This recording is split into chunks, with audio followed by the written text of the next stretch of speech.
let's see. We do notice that some people are here. Again, we do want to say that if we do have some callers here, but they do not appear to want to come on the air.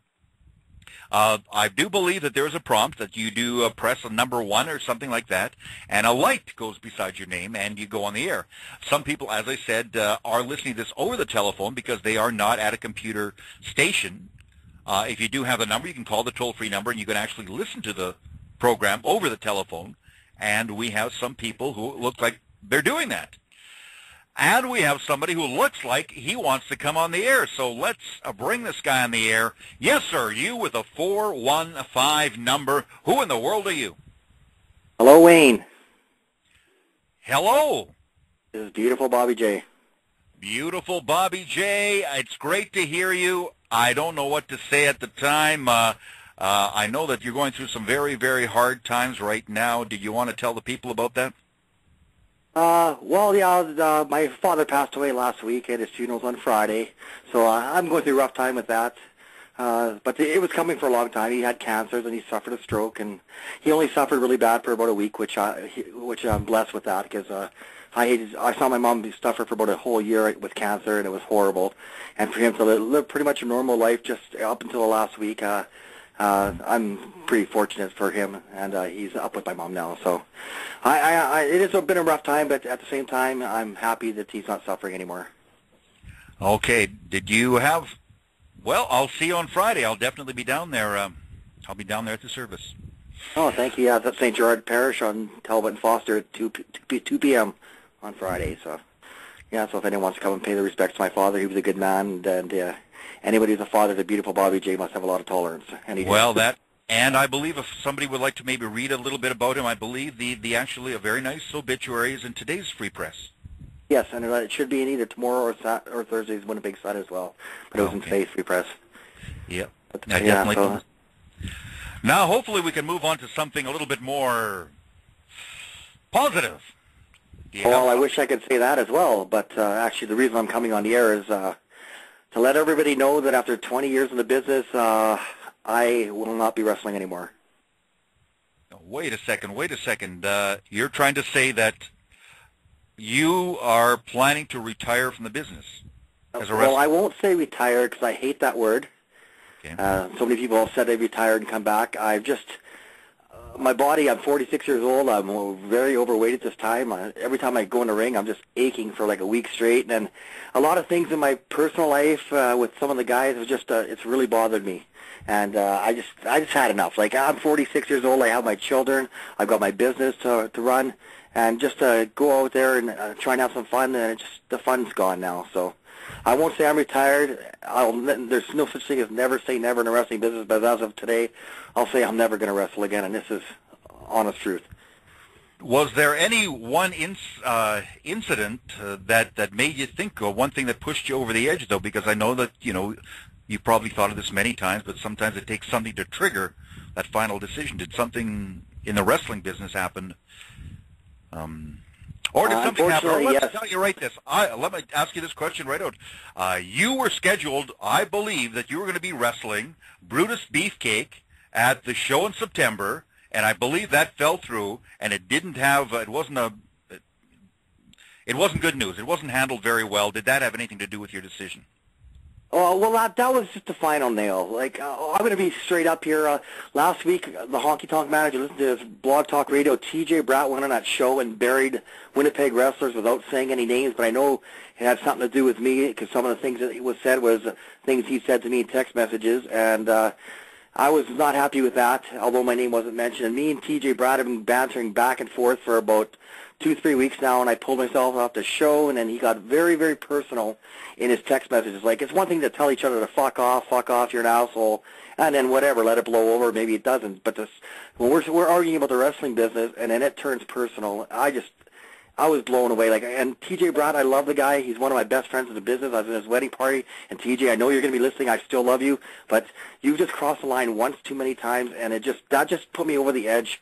And I just have had enough. And then like things on the message boards, like Ernie Todd, he's just with his immature stuff he does, and if he wants to call me and call me out, fine. And then stuff like Shane Madison. One time, I'm sure you saw on the message board where I put a wrestling video on there, and then somebody asked about my son, and I said he retired because of something Billy Gunn said. Then Shane Madison goes on there burying him, saying, "Oh, he has no right being in the business." Then he posts a video of Kenny Omega wrestling a 9-year-old kid. So, right. And I think someone actually posted about that. Well, why are you endorsing that then? And it's like just shit like that.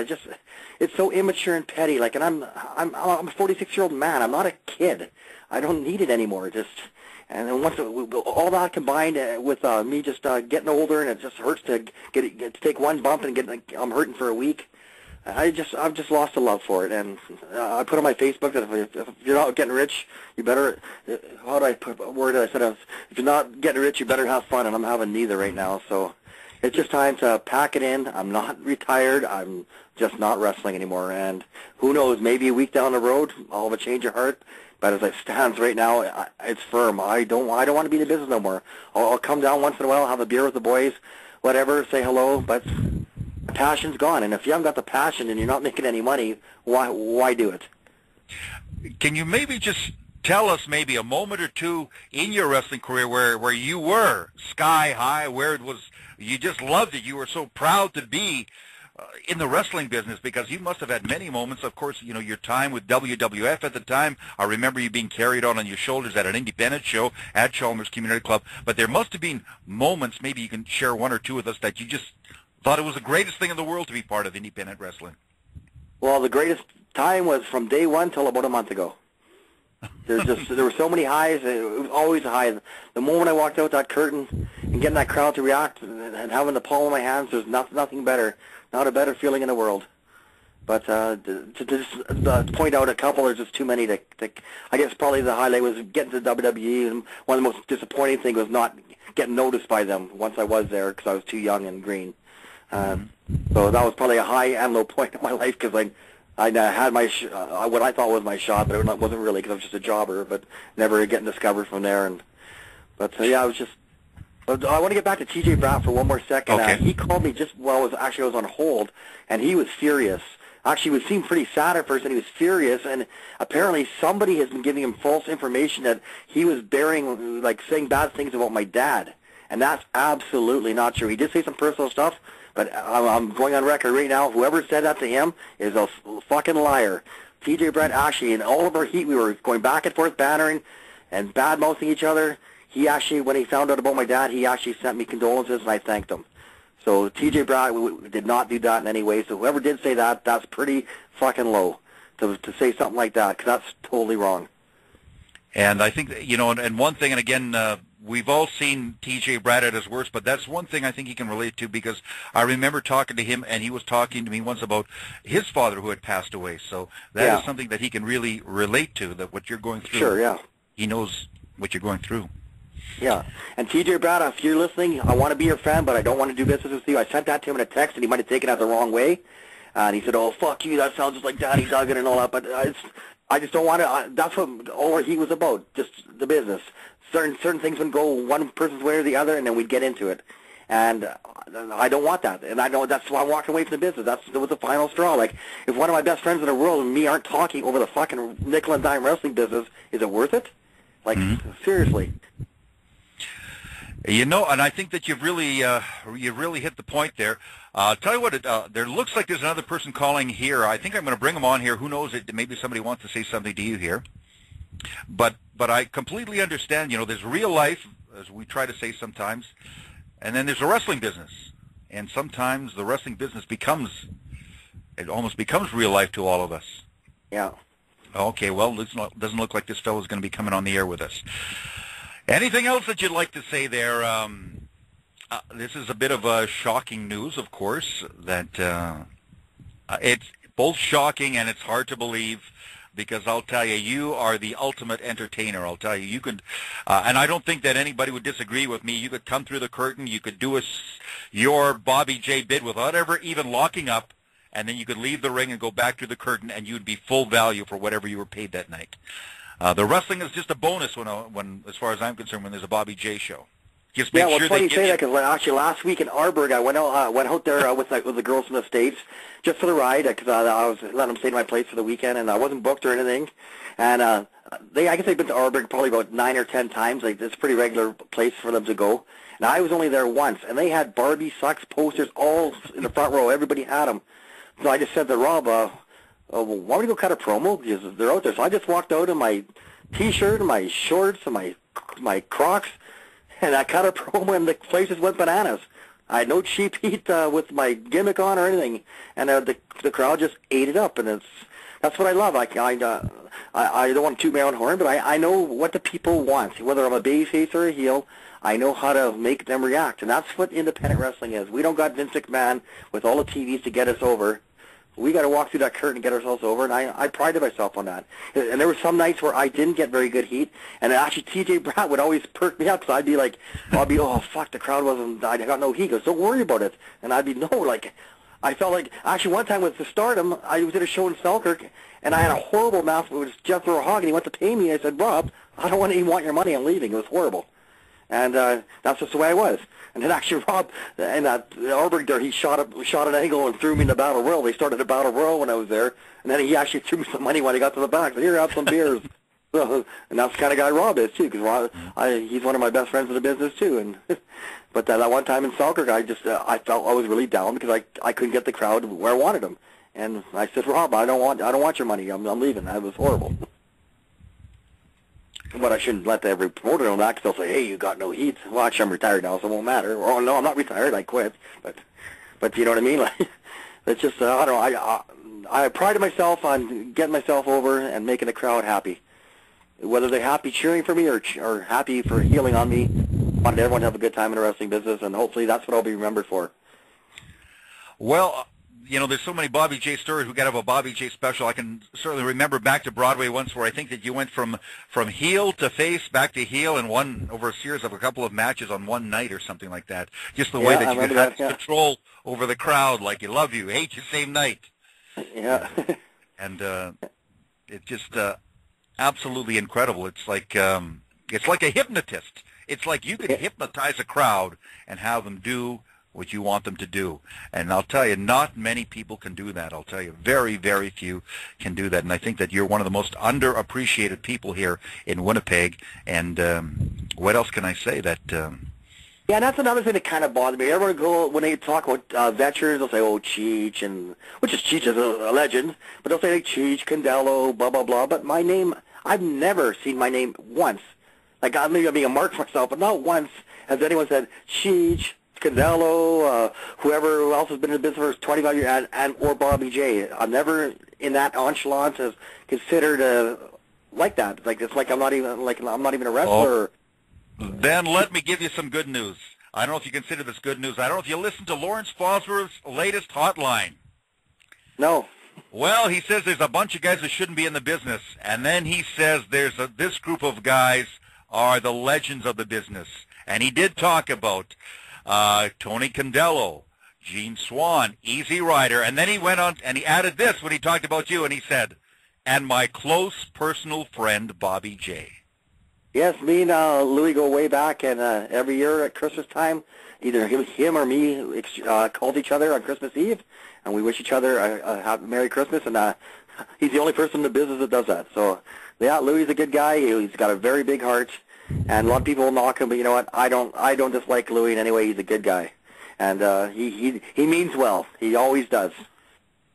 And that's just what I'm saying, is that, like, although people, they don't take him seriously, but when he knows who should be respected and who shouldn't be respected. He knows that much of the business, and when he puts your name up with the Condellos and the Cheeches, and I believe he mentioned Robbie Royce, but he did put you in that name of half a dozen people, and he's right, and he got this one right. That's I appreciate that. Louis, if you're listening, thank you very much. I really appreciate it.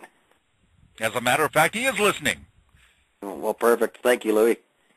Okay. Anything else you'd like to say there, Bobby, before we Well, I've got to get going, actually, because I run my baseball league, and I got to go pick up all the scorecards and report all the scores for tonight, so I got to head out. But first, Wayne, I'd really like to thank you. You gave me my first real opportunity to shine on television. I did do some stuff with Tony, and actually with WWE before I was with you, but you gave me my very first chance to actually have my own creative control and do some stuff on TV, and I'll always be grateful for that, and I'll never forget that.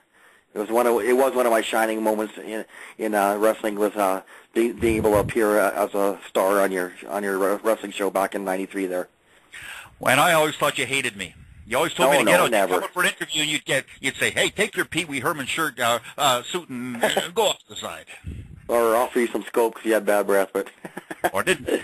All in good fun. But I'll tell you, yes, that was great. I'll tell you guys, you and Brian, of course, you and Brian Jewell, certainly as a tag team, one of the greatest. Whether you can't even, you look at any independent promotion, you and Brian Jewell, the great gimmick tag team, one of the greatest of independent wrestling history, certainly in Canada. Yeah, I think so for sure. Yeah, our two styles were completely different, but they blended together to make one, and it was. I think we did really well together. Yeah. Okay, Bobby, we're going to let you go, but we'll definitely talk again, I'm sure. Okay, well, I'd like to at this time thank all the wrestling fans out there for supporting me in local wrestling, and continue to support wrestling in the future. And to all the promoters out there that have used me, even Tim Larson, I know you listen out in Minnesota. You already sent me an inbox on Facebook. I got it. Thank you very much. And to like all you promoters, you just more than a few promoters, us guys wouldn't have work, and you guys I know don't make $1 million, if any. So hats off to all the promoters, including you, Wayne. And also to all my fellow workers, some of you I've had run-ins with before, but I can honestly say I don't really hate anybody in the business. I've made a lot of friends along the way, and thank you to everybody for not hurting me and getting out with my body almost fully intact. And that's about it. I'd like to thank everybody, and I won't be a stranger. You'll still see me around shows once in a while. I'll pop my head in and say hi, and maybe sneak a beer backstage or whatever, but as far as wrestling goes, as of today, I am done, and I don't regret anything I've done in this business. It was a great ride. Let me ask you to make one last comment, because I noticed in the chat room you talked about guys who you're glad they didn't beat you up, and guys you've had problems with possibly. The Canadian crime spree Spider is in the chat room. Would you like to make a comment out there to Spider, a shout out to Spider or something there? Because I'll tell you, you two guys, two classics. What do you have to say to Spider?